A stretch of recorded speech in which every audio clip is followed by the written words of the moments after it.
Are you ready for the most terrifying prison story ever told? A murderer who commits unarmed murders, a cell where guards fear to approach, and 20 years of absolute silence that hides the darkest secrets. Don't forget to subscribe for more chilling prisoner stories. Marcus Vale, 59 years old, serving multiple life sentences for 7 prison murders. A former psychology graduate who turned his knowledge into a weapon. Cold, calculating, and utterly remorseless. The man they call the silent killer, Dr. Rebecca Stern, prison psychiatrist, 15 years of experience with dangerous criminals. She was the first to uncover Marcus's true methods. Her recorded sessions with Marcus led to his final conviction. Detective Inspector Janet Morrison, 45 years old, specialist in prison homicides with 20 years on the force. She cracked the pattern behind the mysterious deaths at Wakefield Prison. Warden Thomas Bradford, 52 years old, has managed Wakefield's maximum security for 18 years. He made the decision to place Marcus in permanent solitary confinement. Prisons don't just hold criminals, they hold dark secrets. And some inmates are so dangerous that even for a maximum security prison, they're too normal to handle. This is the story of the man they call the ghost in the silent cell. Deep beneath England's notorious Wakefield Prison lies Block 6, a section most guards prefer to forget exists. Behind its reinforced steel door in complete isolation sits a man who hasn't spoken to another human being in over 20 years. His name is Marcus Vale, and his story is one of the most chilling tales in modern prison history. Marcus wasn't always a monster. Born in 1965 in the industrial town of Sheffield, he grew up in a working-class family. His father worked in the steel mills, his mother cleaned houses. Marcus was quiet, intelligent, and showed promise in school. But something changed when he turned 16. Teachers noticed a coldness in his eyes, a calculating silence that made them uncomfortable. The first signs of trouble came during his university years. Marcus studied psychology at Leeds University, fascinated by the human mind's darkest corners. His professors remembered him as brilliant but disturbing. He would sit in the back of lectures about criminal behavior, taking meticulous notes, his face showing no emotion even when discussing the most heinous crimes. After graduation, Marcus worked briefly as a counselor at a youth detention center. It lasted only 6 months. Several incidents were reported, nothing concrete enough for charges but enough to make his supervisors uneasy. Young offenders complained that Marcus would stare at them for long periods without speaking. Some said he would whisper things that made them afraid to sleep at night. In 1995, at age 30, Marcus committed the crime that would define his life. He murdered his neighbor, Sarah Chen, a 28-year-old teacher who lived in the flat above his. The killing was methodical, calculated, and showed no signs of passion or rage. Marcus had planned it for months, studying Sarah's routine, learning her habits, waiting for the perfect moment. What disturbed investigators most wasn't just the murder itself, but what they found in Marcus's apartment afterward. The walls were covered with photographs of Sarah, detailed schedules of her daily activities, and notebooks filled with psychological profiles he had written about her. But most chilling was a journal where Marcus had written, "Some people deserve to disappear. Society is too weak to remove its parasites. I am not." During his trial, Marcus showed no remorse. He sat silently through testimony, taking notes as if he were studying a fascinating case study rather than facing judgment for murder. When asked if he had anything to say before sentencing, Marcus stood and spoke his only words during the entire proceedings. "Silence is the punishment for sin."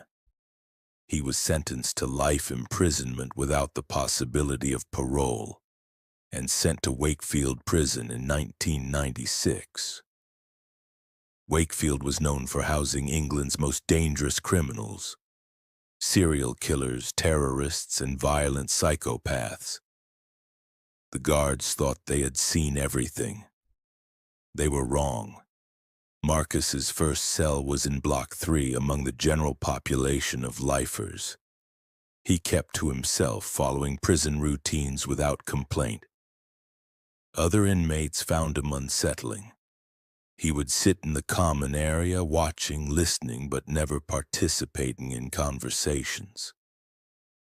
Guards noticed he had an uncanny ability to learn information about other prisoners, their crimes, their fears, their weaknesses. The first death occurred 6 months after Marcus's arrival. Tommy Briggs, a convicted child molester, was found dead in his cell. The autopsy revealed he had been poisoned. Somehow someone had introduced a lethal dose of cleaning chemicals into his food. The prison went into lockdown, but no evidence pointed to any specific inmate. The death was ruled suspicious but unsolved. Marcus attended Tommy's funeral service in the prison chapel. While other inmates showed various emotions, some relief, some indifference, some genuine grief, Marcus sat perfectly still, his face expressionless. But one guard later reported seeing something that chilled him. Marcus was smiling. 3 months later, another death. Derek Walsh, serving time for armed robbery and known for bullying weaker inmates, died in what appeared to be an accident. He slipped in the shower, hitting his head on the concrete floor. But the medical examiner found unusual bruising that suggested the fall might not have been accidental. Again, no evidence, no witnesses, no arrests. The pattern continued. Every few months, another inmate would die. Always someone who had committed crimes against children, or who preyed on vulnerable prisoners, or who had shown violence toward women. The deaths were varied: poisoning, accidents, apparent suicides, but they all had one thing in common. They happened to inmates that most people, even other criminals, considered the worst of the worst. Prison officials began to notice that Marcus Vale was always somewhere nearby when these incidents occurred. Not close enough to be directly implicated, but close enough to raise suspicions. When questioned, Marcus would simply state, "I was in my assigned location following prison regulations." The investigation intensified after the 5th death. Detective Inspector Janet Morrison was brought in to examine the pattern. She spent weeks studying the cases, interviewing guards and inmates, looking for connections. What she found was a web of calculated psychological manipulation. Marcus had been studying his fellow inmates like laboratory specimens. He would learn their routines, their fears, their psychological weak points. Then, without ever directly threatening or touching them, he would begin a campaign of psychological warfare. A whispered comment here, a meaningful look there, a suggestion that perhaps they weren't as safe as they thought. Some inmates reported that Marcus would leave small objects in their cells. Nothing threatening, just items that let them know he had been there. A moved book, a rearranged photograph, a cigarette placed precisely on a pillow. The message was clear: "I can reach you whenever I want." Detective Morrison discovered that Marcus had been manipulating other inmates to commit violence on his behalf. He would identify prisoners with grudges against his targets, then subtly encourage their existing hatred until they acted. He never gave direct orders, never made explicit threats. He simply guided unstable minds toward inevitable conclusions. The breakthrough came when Morrison interviewed David Henley, an inmate who had been in several cells near Marcus over the years. David was serving time for fraud, not violent but observant. He told Morrison about the notebooks Marcus kept, filled with detailed observations about other prisoners. He knew everyone's weak spots, David said. He knew who was taking medication, who had enemies, who was close to breaking. And he used it all, not for money or protection or any normal prison reason. He used it because he believed he was making the prison pure. When guards searched Marcus's cell, they found journals dating back to his first day at Wakefield. Page after page of meticulous observations, psychological profiles, and what could only be described as execution plans. In Marcus's handwriting, they found lists of inmates categorized by their crimes with notations like priority elimination and social cleansing required. But most disturbing was a manifesto Marcus had written titled The Silent Justice. In it, he outlined his belief that the justice system was too lenient, that society needed someone willing to make the hard decisions about who deserved to live. He saw himself as a necessary evil, a force for purification in a corrupt world. The weak-minded call it murder, he had written. I call it editing. I am removing the errors from humanity's story. Prison officials realized they were dealing with something unprecedented. Marcus Vale wasn't just a killer, he was a predator who had turned the entire prison into his hunting ground. He had to be stopped, but he had never technically broken any prison rules. He hadn't been caught with weapons, hadn't been violent toward guards, hadn't violated any regulations that would justify solitary confinement. That changed in late 1999 when Marcus made his first mistake. Prison psychiatrist Dr. Rebecca Stern had been assigned to evaluate him for potential transfer to a psychiatric facility. During their sessions, Marcus began to open up about his work in the prison. He spoke about it clinically as if discussing a research project. "Doctor," he said during one recorded session, "do you believe some people forfeit their right to exist?" Dr. Stern, following protocol, encouraged him to elaborate. "I've been conducting an experiment," Marcus continued. "I wanted to see if a controlled environment could be improved through selective reduction of negative elements. The results have been quite promising." When Dr. Stern asked him to be more specific, Marcus smiled, the first genuine emotion anyone had seen from him in years. 7 subjects have been removed from the population, he said. Each selection was based on careful observation and analysis. The remaining population has shown marked improvement in behavior and morale. Fear, when properly applied, is an excellent motivator for positive change. Dr. Stern realized she was listening to a confession. Marcus Vale had just admitted to orchestrating the deaths of 7 inmates over 3 years. But he had done it in such a calculated, clinical way that he seemed to view it as a legitimate research project rather than serial murder. The recording was immediately turned over to police. Within days, Marcus was charged with 7 counts of murder. But proving the cases would be nearly impossible. Marcus had been so careful, so methodical that physical evidence was minimal. His methods had been psychological manipulation rather than direct violence. During the investigation, more details emerged about Marcus's methods. He had developed what he called pressure point psychology, the ability to identify exactly what would push an individual towards self-destruction or violence. He would then apply that pressure gradually, subtly, until his target either killed themselves or was killed by others. One of his techniques involved spreading rumors designed to isolate his targets from any protection they might have had.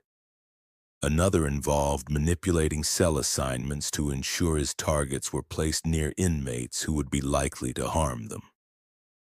Most disturbing was his ability to trigger mental breakdowns in vulnerable prisoners by exploiting their deepest fears and traumas. While awaiting trial for the new charges, Marcus was moved to the most secure section of Wakefield, Block 6. This was a special housing unit designed for prisoners who posed exceptional risks to themselves or others. Marcus's cell was in the basement level, accessed through multiple security checkpoints and monitored around the clock. The cell itself was 5 meters by 3 meters, with no windows and no furniture except a concrete bed platform and a steel toilet. Food was delivered through a slot in the door once per day. No human contact was permitted except for essential medical care. It was designed to be psychological torture for most prisoners. Marcus seemed to thrive in it. Guards reported that he adapted to solitary confinement with disturbing ease, while other prisoners in similar situations typically showed signs of mental deterioration within weeks, talking to themselves, banging on walls, screaming for human contact. Marcus remained silent and calm. Dr. Stern, still assigned to his case, conducted psychological evaluations through the cell door slot. What she discovered was that Marcus had been preparing for this isolation his entire life. His natural psychological makeup was so detached from normal human needs for companionship and stimulation that solitary confinement was less a punishment than a return to his preferred state. "He's not suffering," Dr. Stern reported to prison officials. "If anything, he seems more content than he's ever been. The isolation allows him to exist in a purely internal world where he maintains complete control." The trial for the 7 murders took place in 2001. Marcus represented himself, refusing all legal counsel. He presented his case like an academic defending a thesis, using charts and psychological terminology to explain his methodology. He showed no remorse and expressed no regret about his actions. "I improved the environment," he told the jury during closing arguments. "I eliminated subjects who contributed nothing but suffering and corruption. If you find that criminal, then you must also find criminal every doctor who removes a cancer, every gardener who pulls weeds." The jury deliberated for less than 2 hours. Marcus Vale was found guilty on all 7 counts of murder. The judge, clearly disturbed by the defendant's complete lack of human emotion, imposed 7 consecutive life sentences and recommended that Marcus never be released from solitary confinement. "Mr. Vale," the judge said at sentencing, "you represent a danger not just to individual victims, but to the very concept of civilized society. You will spend the remainder of your life in isolation, where your twisted philosophy can harm no one but yourself."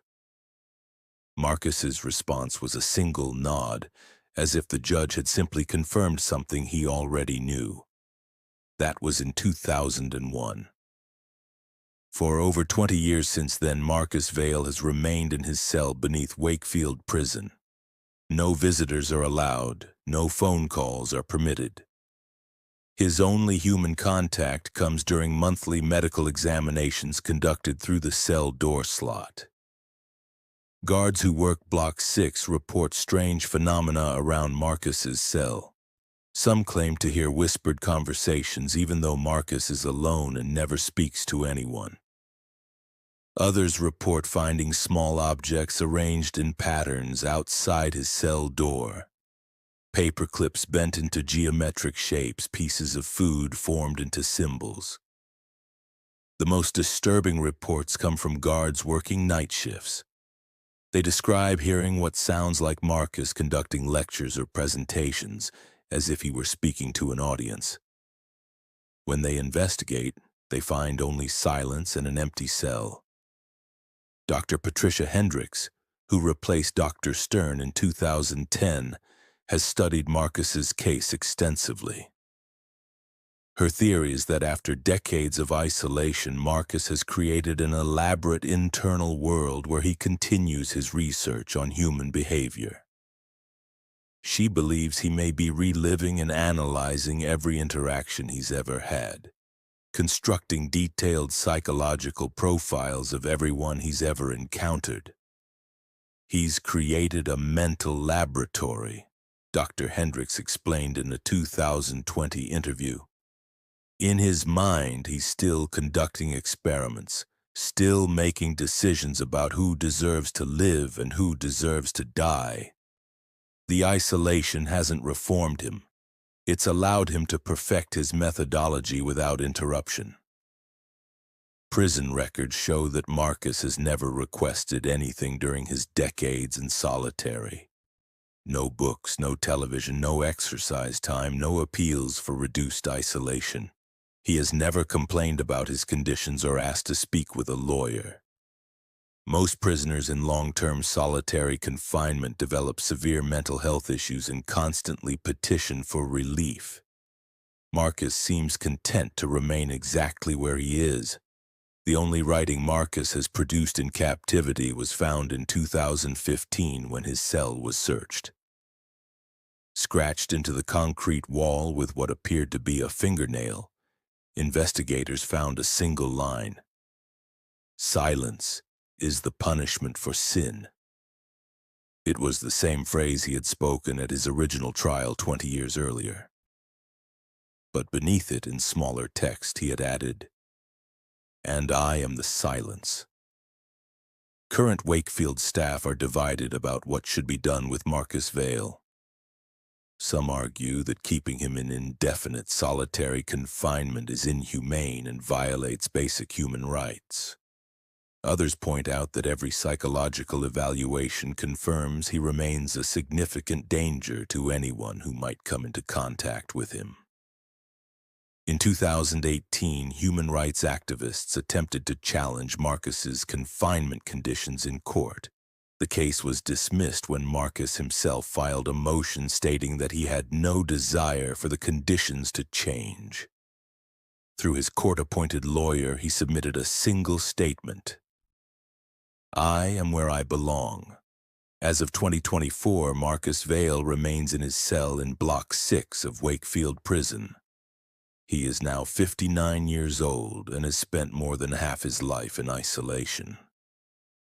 Prison officials estimate he will die in that cell, having never again experienced direct human contact or sunlight. But questions remain about what Marcus Vale is doing in that cell during the decades of silence. Dr. Hendricks believes he may be writing a detailed manifesto about his philosophy and methods, using improvised materials to document his thoughts. If such a document exists and is ever discovered, it could provide unprecedented insight into the mind of one of England's most calculating killers. The cell itself has become something of a legend within the prison system. Guards refer to it as the silent cell, and it's used as a cautionary tale for new staff about the kinds of prisoners they might encounter. Some employees refuse to work shifts that require them to patrol Block 6, claiming the area has an oppressive atmosphere that affects their mental health. Marcus Vale's story raises disturbing questions about the nature of evil and the limits of justice. Here was a man who committed murders without ever directly harming anyone, who terrorized an entire prison population through psychological manipulation alone, and who seems to have found peace in conditions designed to break the human spirit. His case has been studied by criminologists and psychologists around the world, but consensus remains elusive about what type of criminal he represents. Some classify him as a serial killer, others as a terrorist, still others as something entirely new. A psychological predator who weaponized human weakness and fear.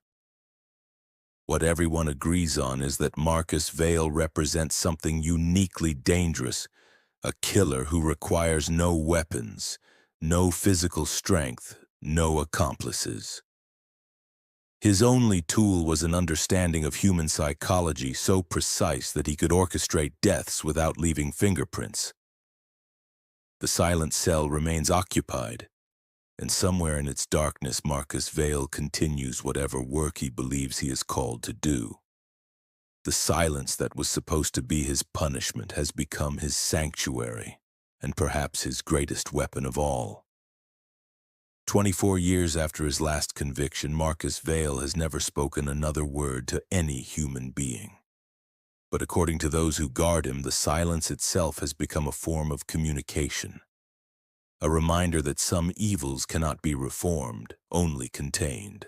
And in Block 6 of Wakefield Prison, the containment continues.